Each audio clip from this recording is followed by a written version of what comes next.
Well, it's on Wednesday the 3rd of December at 5 p.m. in the main council chamber of the main building at Cardiff University. And it's organised by the EGIP Research Unit.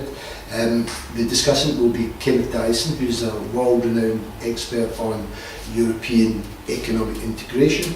It should be of interest to students of almost any discipline, but particularly anybody interested in Africa, development studies or Europeanisation. And it should also be interesting to practitioners, because I myself used to work in the Foreign Office and at the United Nations, and I'll be more than happy to take questions on how aid works in practice.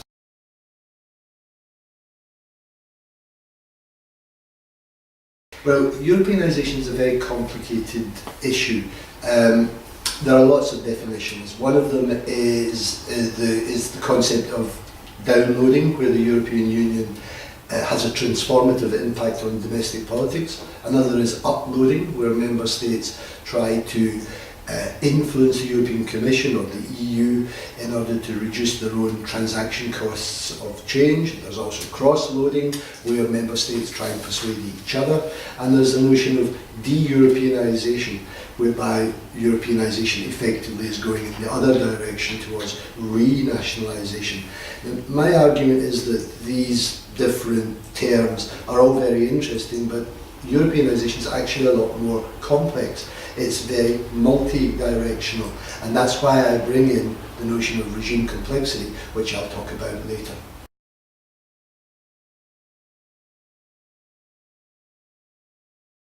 Well, the French case is always considered to be interesting and very often considered to be a deviant case.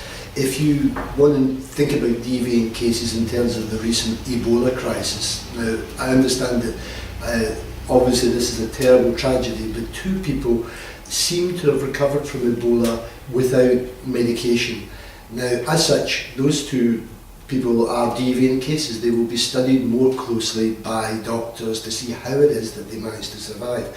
In that sense, France is also a deviant or exceptional case, which is worthy of closer study.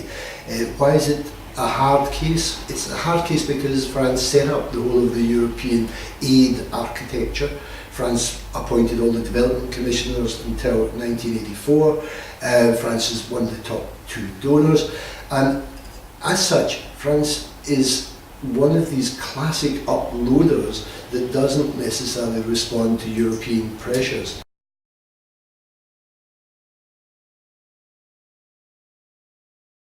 I think regime complexity is at the core of this paper.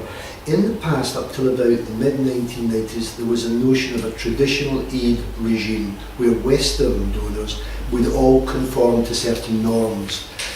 That's not the case any longer. You now have China, you have the BRICS, you have the G20, and you also have other new donors, and they are not conforming to these norms.